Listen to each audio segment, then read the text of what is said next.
Kia ora, year 12 and 13. This is question 2 from last year's distributions paper, and this question's all about the binomial distribution. So here are the first two parts of it. This is the straightforward part, the achieved and merit questions. So just as usual, read it quick carefully and look for any keywords. So the time it takes for a web page to load is one measure used to determine website performance. And a recent study found that 46% of users do not revisit poorly performing websites. And then we have the question. So we've got 12 people who go to a bad website. We have to estimate the probability that no more than half of these people do not revisit this website. So one of the things I think is quite easy to confuse in this whole question is that we're given a probability for people who don't do something, right? And that probability is P equals 0.46. We just have to read it really carefully, especially when we get to the harder part. So this first question is a pretty straightforward one.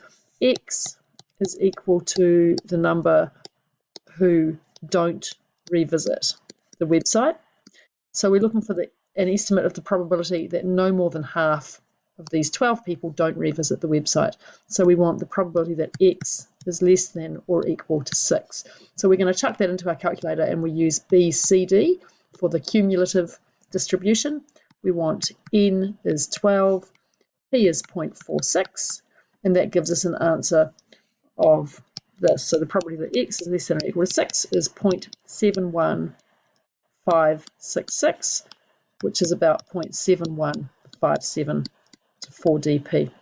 Okay, so that's the first part. Then we have to talk about why we picked a binomial distribution in part 1.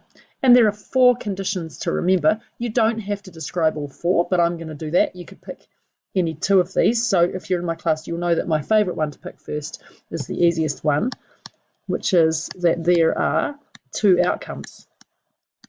And the 2 outcomes are to revisit the website. Oh, I don't know why the pen's gone funny. Sorry, revisit the website or not revisit. You've got to put these assumptions into context to show that you've really thought about how to apply them. The next one is that we've got a fixed number of what we call trials, right? So we know that we've got 12 people who visit this website.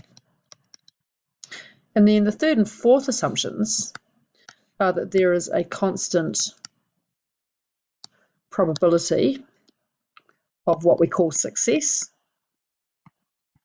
46% of users don't revisit the bad websites.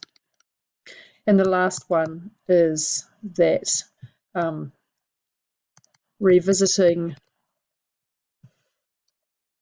or not is independent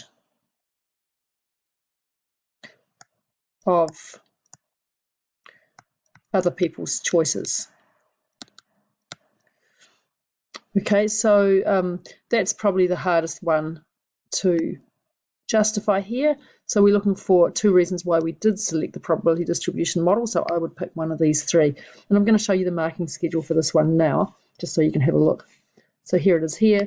So here's why it's binomial, fixed number of trials, constant probability of success, only 2 outcomes, and then independent events.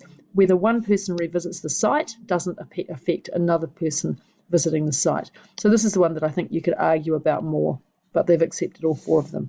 So let's now look at part 3, which is the harder part of the question, and partly because of this wording of not revisiting.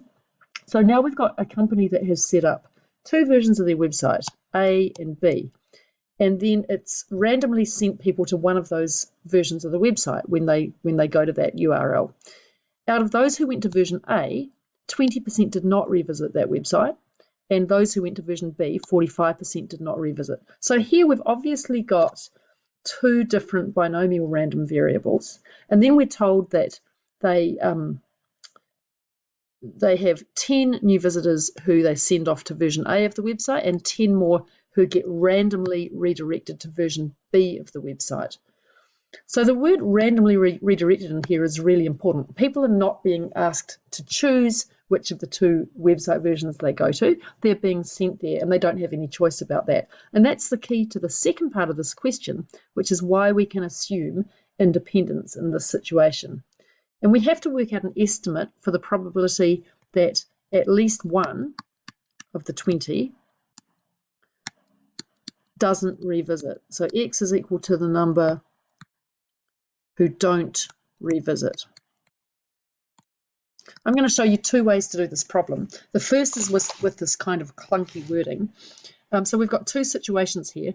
We've got A, we've got 10 people going to that website, and we've got a probability that they don't revisit of 0.2. And we've got B, which has 10 people, and a probability that they don't revisit of 0.45. So they are exactly these percentages in here. And if we want the probability that at least one doesn't revisit,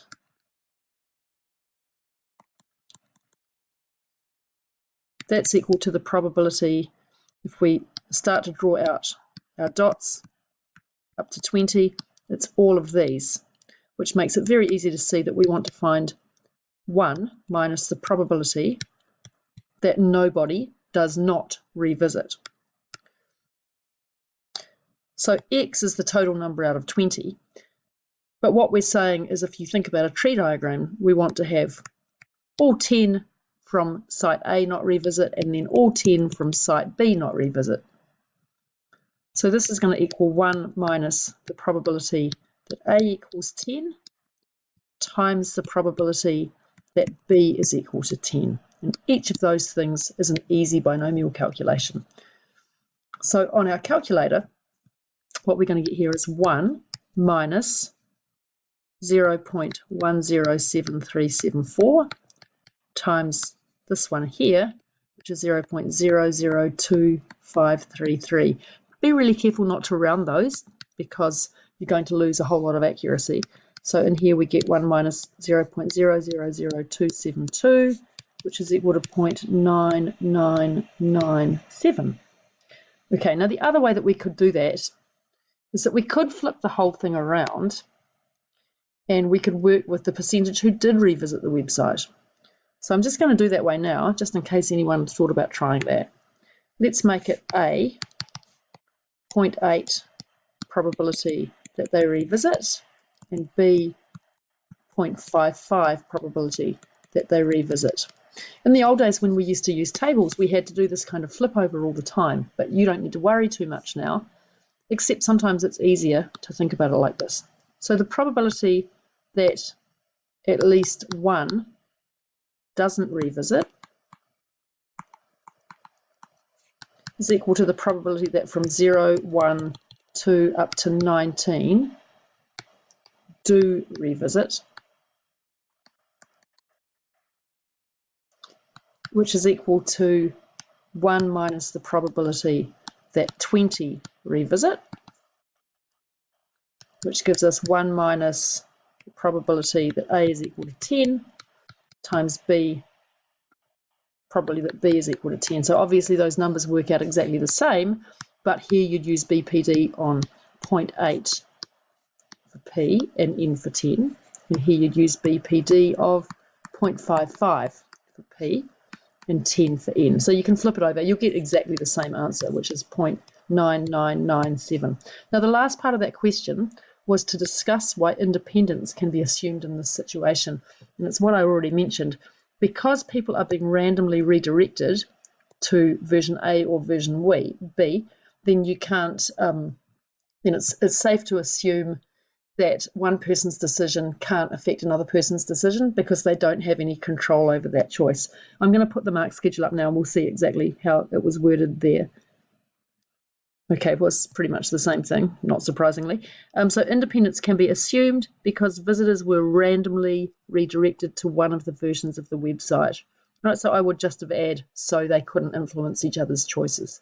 And notice, as usual for excellence, we have to get the calculation right? So we have to get the 0.9997, and we have to be able to intelligently discuss the conditions and how they link up here with independence. Thanks for watching. I'll do question 2B later on today.